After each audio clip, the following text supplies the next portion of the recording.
When I left Christianity, fundamentalist churches behind, I realized that churches support the overturning of Roe versus Wade.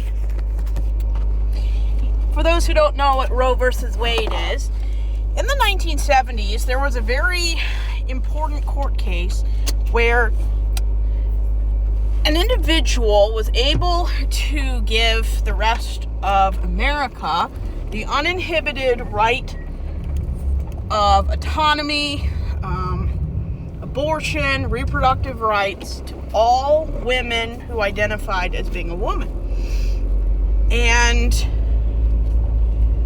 recently, I think it was the Dodds case, where the Supreme Court decided it was normal for the U.S. to revoke uninhibited rights of reproductive autonomy.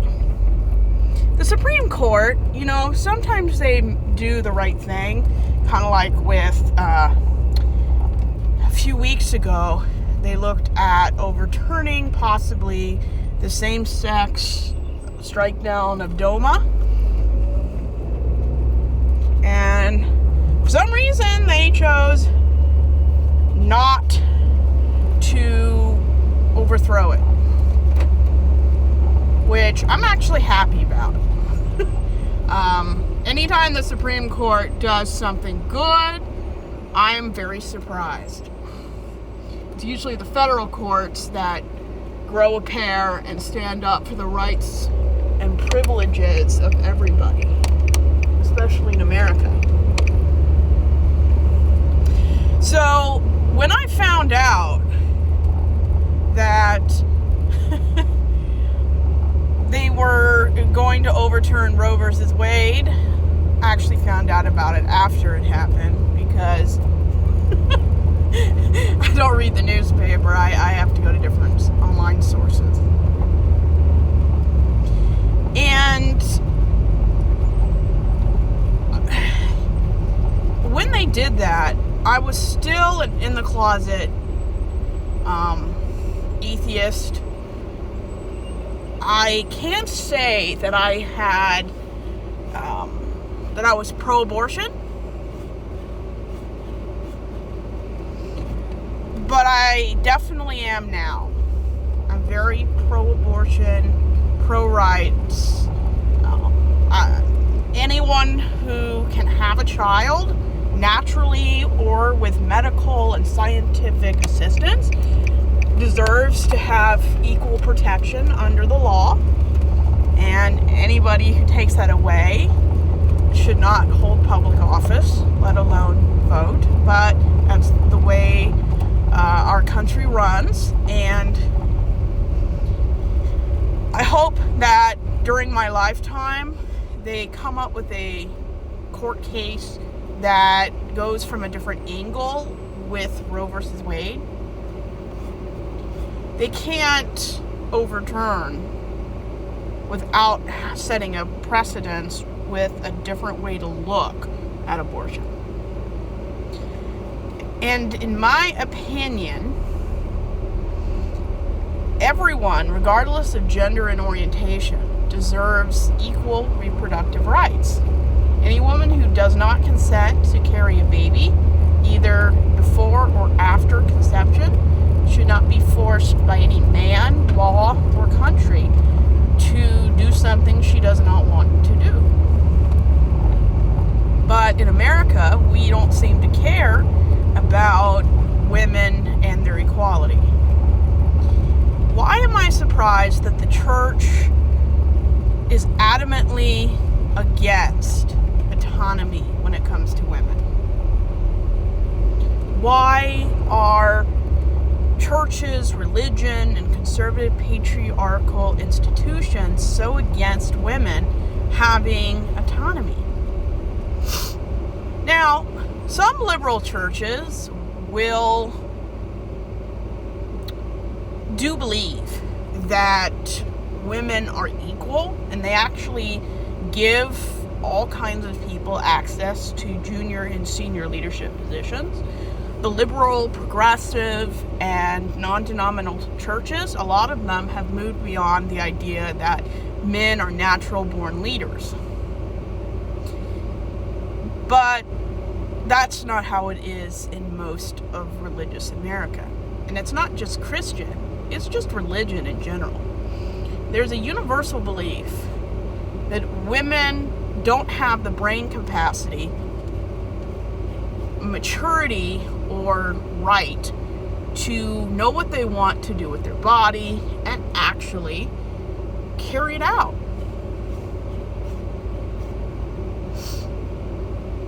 And it's called infantilization. When you take an adult and give them childlike or infant behavior or expectations on somebody, you dehumanize them. Especially if you're not at the age in which this would be normal behavior. America, religion, infantilizes women. They don't believe, especially in fundamentalist Christianity, that women can make good choices. They don't believe women should go through life without male guardianship, either through your husband or through her father. That's the idea of a woman doesn't start living until she gets married. And this is such a harmful belief system. When you infantilize women, you are saying that 50% of adults are basically children in adult bodies. Men would never allow their reproductive rights to be challenged or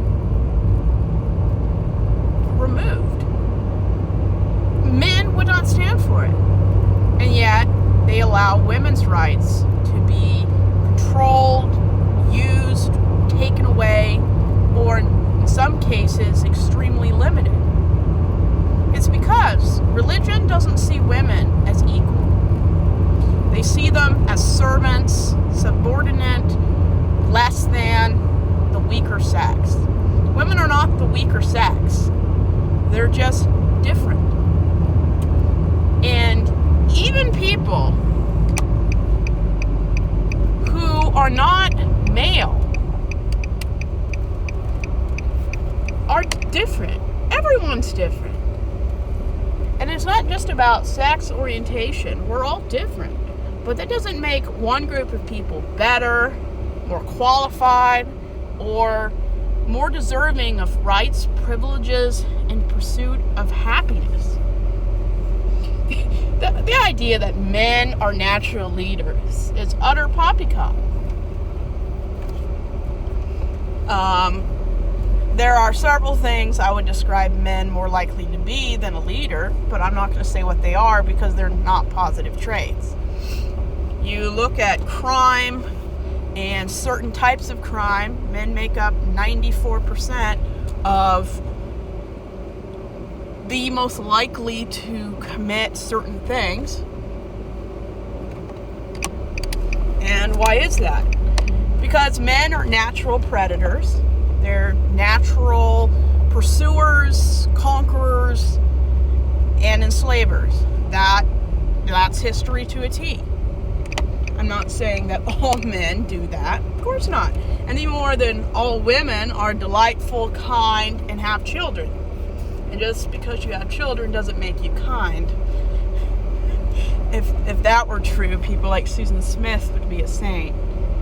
But there's such a thing as society that determines who is most deserving of rights. In my opinion, as long as you are living the life you want, obeying the law, and you have the mental capacity to function on your own or with the help of someone else, you deserve the right to vote, provided you call America home. And when church can't or refuses to support women's reproductive rights and consent consensually, you're robbing women, adult women, of their agency, sovereignty, and dignity. Because Christianity does not see women as equal. If they saw them as equal, Southern Baptist churches would allow them to lead. If Christians and religious conservatives thought women were capable of leading, they would have elected anybody but Donald Trump. Our country is incapable right now of seeing women as qualified or more qualified as a man. They will elect a felon over a qualified ex-vice president who happens to be a woman. Our country doesn't care that women are educated or that women have degrees. They see women for two things: labor and children. That's why when I was young, the only people I saw setting up potlucks and childcare and family events were women. Because that's all these fundamentalist denominations see women good for. And if a woman is over 35, hasn't been married, or doesn't have kids, they don't know what group to put you in. They'll probably put you at the kids' table. And church always supports institutions of patriarchy because that's where they get their power, influence, and money from. The American family, which is extremely patriarchal.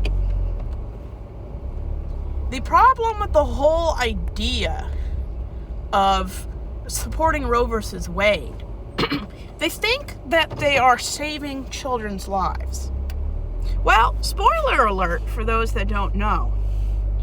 More children and more mothers die under abortion bans or any state or region that doesn't have unlimited abortion access and health care. The idea that abortion bans are saving more lives is as BS as Bigfoot. You can go online, Google healthcare and statistics from trusted medical providers. The highest chance of baby and mother vitality is under abortion bans. When women who have a chance to survive, thrive, if they had an abortion, are not surviving and are not living life because they're dead, only because a certain group of people think they have cornered the market on morality. Just because somebody's pregnant does not mean the child has a right to be born. Imagine a woman in a hospital room is on life support. Imagine she's in the hospital and a child becomes injured on a highway. The child is in need and won't live without a vital organ transplant or something that will save its life. But the catch is, the woman hasn't consented and her family won't consent, but because the hospital and the legal world deems a child more worthy of living than a woman, they take her body and her organs without her consent. Now, this wouldn't happen in America. It might happen in other uncivilized countries or anywhere with totalitarian governments. It might happen there. But in America, you or your family have to consent to use someone else's body, their organs, or anything that comes out or within someone's body. It's called autonomy.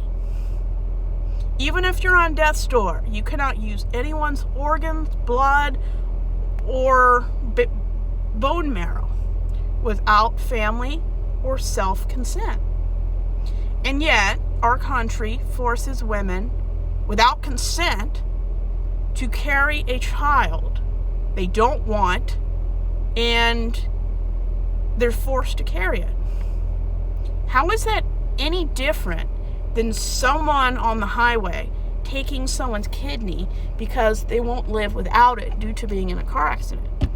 The difference is, one is outside the womb, the other is inside the womb. That's the only legal distinction.